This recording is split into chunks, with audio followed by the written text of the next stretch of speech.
Labą dieną. Šiandieną konferencijos organizatorių prašymų noriu trumpai pristatyti valstybinėme Vilniaus Gaono žydų muziejuje saugomą kolekciją skirtą Vilniaus didžiosios sinagogos atminimui, kurią sudaro autentiški artefaktai, paveikslai ir fotografijos. Taip pat šiais metais kolekciją papildė archeologinių kasinėjimų radiniai.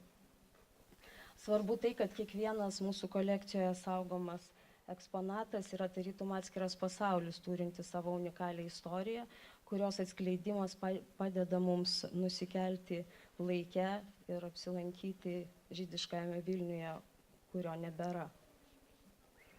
Vilniaus Gaono figūra, jo asmenybė ir raštai išgarsino Vilnių pasaulyje, o didžioji sinagoga tapo Lietuvos Jeruzalės Vilniaus simboliu, į kurią vienu didžiausių svarbiausių traukos centru. Tapybiška ir šurmuliuojanti didžioji sinagoga draugė su aplink ją susiformavusiais sinagogų kiemais Šulhaifu ir Amailės skersgatviu tapo pamėgtu tiek vietinių Vilniečių, tiek atvykusių dailininkų ir rašytojų kūrybos motyvų, meninių inspiracijų šaltinių. Savo kolekcijoje turime akvarelę, kurioje užfiksuotas ikonografijoje retai sutinkamas Vilniaus didžiosios sinagogos vaizdas prieš tai, kai 1901 metais iš Žydų gatvės pusės ji buvo užstatyta Strašūno bibliotekos pastatu. Tai 20-ojo amžiaus pirmoje pusėje Vilniuje dirbusio inžinieriaus, architekto Vilniaus tyrinėtojo Zigmundo Čeikovskio 1945 metų akvarelė, kurioje jis gana tiksliai ir preciziškai nukopijavo savo kolegos vilniečio inžinieriaus architekto ir tapytojo Juozo Kamarausko 1899 metais iš natūros lietą akvarelę, which was made from an original site and which is now in another museum of Lithuania. And historical reconstructions took place with the help of municipality, and Tchaikovsky probably copied the painting to document the progress, the change of the synagogue. And this could probably also said using another piece of exhibition.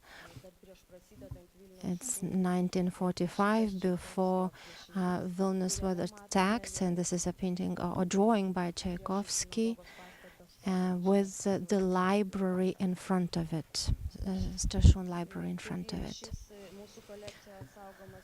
So this drawing, which is a part of our collection, is important and interesting, firstly, because it might be the last view registered before the demolition of the synagogue,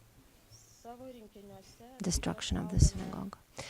Our collection also houses another drawing which shows how lively the courtyard of the synagogue was, and this is by Walter Buche, a German painter who was a part of the Kaiser army. He served in the army, and he was contributing to Vilna Zeitung, and also was a painter of the Vilnius album. So his heritage is ample, and most of his paintings of 1916 and from this year on, these pieces of art are held by private collections. So we have one of the earlier works by Buche, and we see the date, it's 1915, September 25th, a week after the German army occupied Vilnius. And Schulhof and the synagogue and the Jewish quarter, as accentuating this exotic face of Vilnius, was reflected and quite frequently photographed by German publications. and also used for various postcards. And we received as a present Hermann von Henner descendants. The Great Synagogue in Schulhof was reflected in many pieces of work of local Jews that were taken away by the Holocaust, and we have only fragments of their work. And we're very happy holding Yakov Scherer's stamp, which shows Vilnius Schulhof, and another sketch by Victim, which shows the same place from the identical angle, and we can see that both of these pieces of work are from the end of the third decade, beginning of the fourth. And we have all these buildings showed as if from the aerial view. Probably both painters made these pictures from the same arched window, maybe one of these windows that were pictured by Lev Santakolsky, which was published in 1910 in a Jewish encyclopedia published in St. Petersburg. In June of 41, when Germans occupied Vilnius and the Holocaust started, Pension Victim was killed in Paneri. And the sketch of the courtyard of the Great Synagogue and other sketches did not remain, and Yakov Scher was made to stay in Vilnius ghetto, and he died in the concentration camp in Estonia. He was a participant of cultural life, contributor, and also participant of various exhibitions. Possibly he could have saved himself if he wouldn't have returned from Switzerland, where he was before war at sanatoriums, at treatment, but before the war he escaped Switzerland to his motherland, Lithuania and Jerusalem, but now he goes to work as all ghetto Jews, and he works for SS and trying to recreate the old ghetto, but not picturing the new by any way. Once a portion of Vilnius Old Town was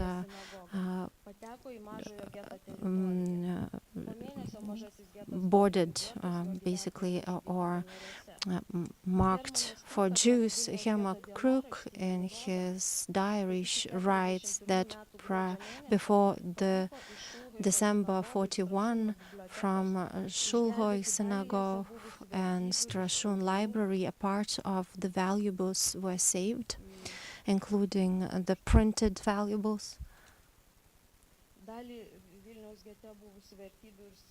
So a part of valuables were transferred to the large ghetto, to the library, to the Strashun from the synagogue. In some recordings of 42 of January, there is a list of valuables salvaged, and more than 2,000 books from Strashun library and a number of other valuable pieces, including ritual objects, were salvaged. We have no knowledge of further history of these objects, and we can only imagine what they were like from short descriptions of the list. For example, some photographs by Tsenovets of the pre-war ghetto, published in 1938, Klausner's book. We also can only imagine that among the Kruk's mentioned objects, we had the 3 authentic 18th century objects from the interior of the Great Synagogue. So we have these three authentic objects. Kartush, the door around Kodesh, and a part of Pipiter. And these objects can be seen from various historic pictures, Lava Antokolsk, also drawing. Without a doubt, we can be proud of our collection as we house authentic objects from the interior of the Great Synagogue from the times of the Great Gaon of Vilnius, and our connection that commemorates the Great Synagogue is not ample in the number of objects, but it has a great object which focuses on commemorating the memory of our Jewish community. This is how our museum was understood by these bright minds that established the museum, who after the battles in Vilnius in July started collecting the remaining valuables, trying to salvage them. Thanks to them and others who, despite of difficult conditions, living conditions at the Vilnius ghetto, were trying to conceal the valuables to save them for the future generation, we have to thank them for the artifacts that remained, as well as for many other pieces of the exhibition that are part of our Golden Fund. And another authentic artifact that was a part of Shulhof synagogues, the cantor's part of the Pipiter, and that was also salvaged. In 1944-1945, the cultural workers of the Jewish community were hoping not only to safeguard the remaining valuables, but also recreate the world, especially that in November 44, the government renewed the activity of Vilnius Museum and Shulhof and the Great Synagogue, even though they were badly damaged during the battles, but they were still standing. And there are some witnesses that in 44-45, at the Great Vilnius of Synagogue, people were still praying, and cultural workers have been visiting it. And we have a picture with Shimon Peres with colleagues visiting the Great Synagogue at the time. The fact that Shulhof and the ghetto quarter at the time were still quite of good situation can be determined by the photographs by Raciuniene. These photographs were were commissioned by the municipality, and we can see in the photograph that Shulhof buildings are still remaining, the old synagogue, the Jewish street was Strashun library, Ramaile cross street, and the buildings could have been recreated. And this can be also said based on a number of other photographs made after the war.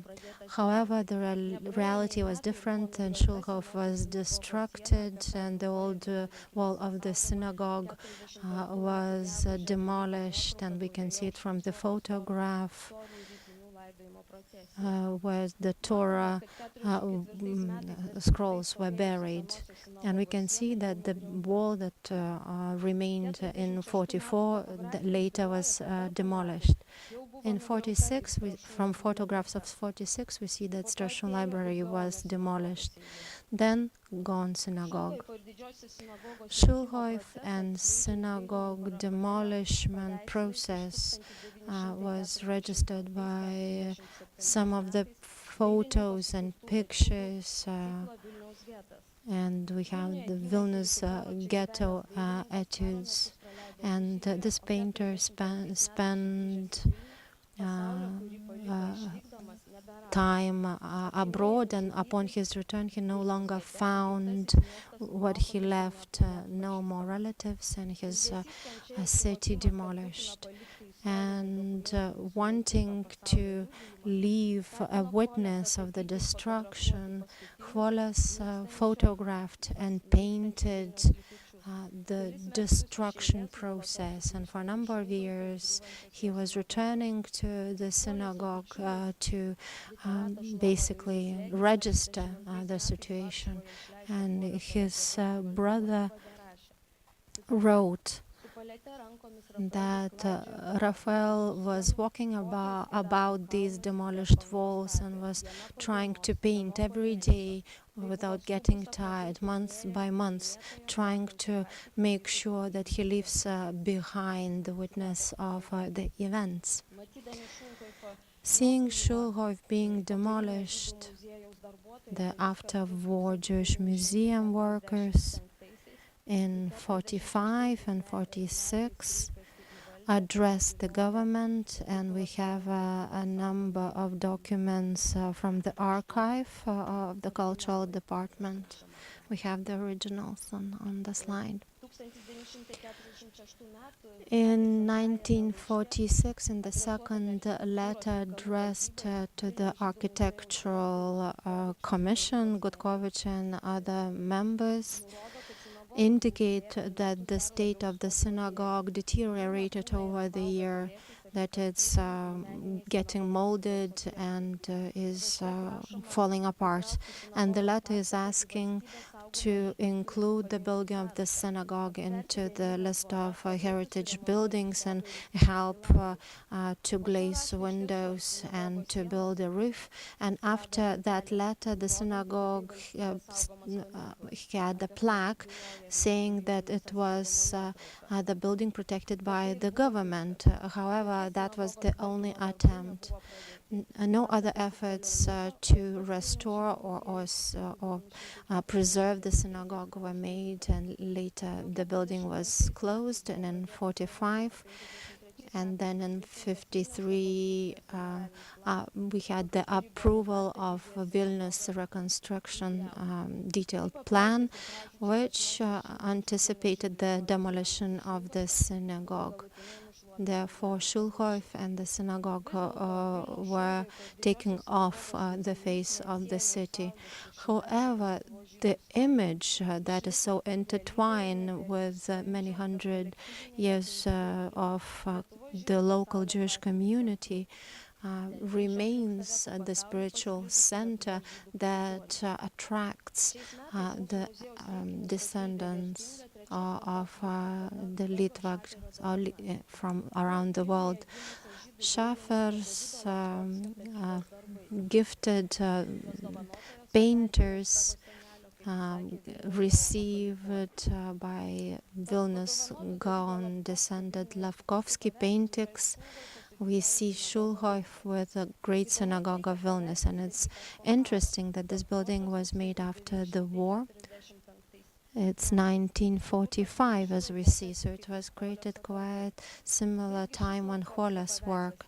But Lavkovsky painting is quite different than documenting pictures, and it does not represent the state of the location.